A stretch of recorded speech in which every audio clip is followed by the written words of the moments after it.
Welcome to the channel. My name is Matthias. Today we're going to talk about Daredevil Born Again. I guess this would be Daredevil Season 4 if we take into account the other 3 seasons that we got of Daredevil on Netflix. Now, I found refreshing the tone in general that we got on the series. It feels very distinct from what we were getting on Disney Plus. It feels very dark and much more adult oriented, and I was so relieved that we're not going to get any of like those Disney Channel type of moments that we got sprinkled through other series. It's very much a progression of what they were doing on the Netflix series, even though you can tell that there was some major course correction throughout the season. That they originally were gunning for something else that I would have not liked at all and refocused back onto that Netflix vibe. I'm so happy to see Charlie Cox back as Daredevil, even though this is like the third time we have this story arc where he doesn't want to be Daredevil anymore and he's going through this crisis of faith of what his place in the world is, even though this time it feels like the stakes are much higher because we have spoiler warnings. Like this show, it's really great. It's worth watching. And this happens in the first episode. He's dealing with the grief of the death of Foggy Nelson.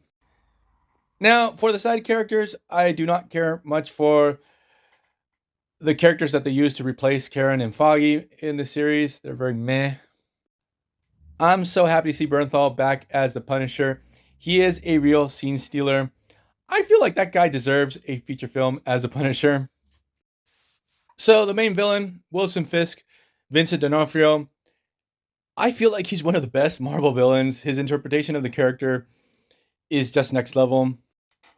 I felt that Marvel was ruining the character in previous Disney Plus series, be it in Hawkeye and in Echo. Here you feel like he's a legitimate threat, and his whole story arc in the context that drives Fisk in the story, it's really interesting. It's well done. Now, the whole plot that we get with Mayor Fisk, at least for me, it really worked as so I have to say, this whole plot, I think it's pretty good. I love this whole angle that Fisk is going after all the vigilantes. In a couple of ways, it does touch on some pretty contemporary political stuff that it doesn't bother me. I think it adds to the story. Now, sadly, the action in the series is lacking a little bit. There's some really good stuff at the beginning, even though the CG is a little bit wonky, and at the end. But when we do get that action, it's surprisingly visceral and violent and very gory at moments. There's a lot of blood. There is one moment with Wilson Fisk that I went, holy crap, they did that? It shocked me. Now, the soundtrack to the series, it's nothing to go crazy about, but on the last episode at the end, when they're setting up the second season, there's one song there by Radiohead that Chef's Kiss. That song is so well placed. Even though you think they're setting up the return of the Defenders, and it's not that, but anyhow, the song works great. Now, the bad, as I mentioned earlier, redoing again the whole idea of Daredevil losing faith and not wanting to be a superhero anymore. This series takes way too long to gain traction. Again, you can see that course correction that they wanted to do a change of direction in the series. That's very, very apparent. It doesn't have filler episodes, maybe the bank one, even though it feels like a one shot in talking in comic book terms.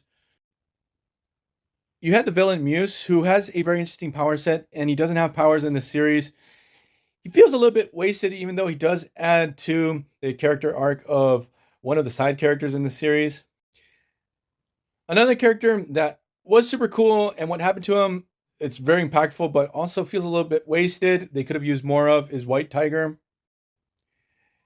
It would have been super interesting to see him in action prior to him being killed off unceremoniously, even though, again, it does add to the overall plot. Also, he had a super cool costume that you barely get to see in the series. There are no moments in the series that were so bad that took me out of the story or I thought to myself, no, this is not my thing.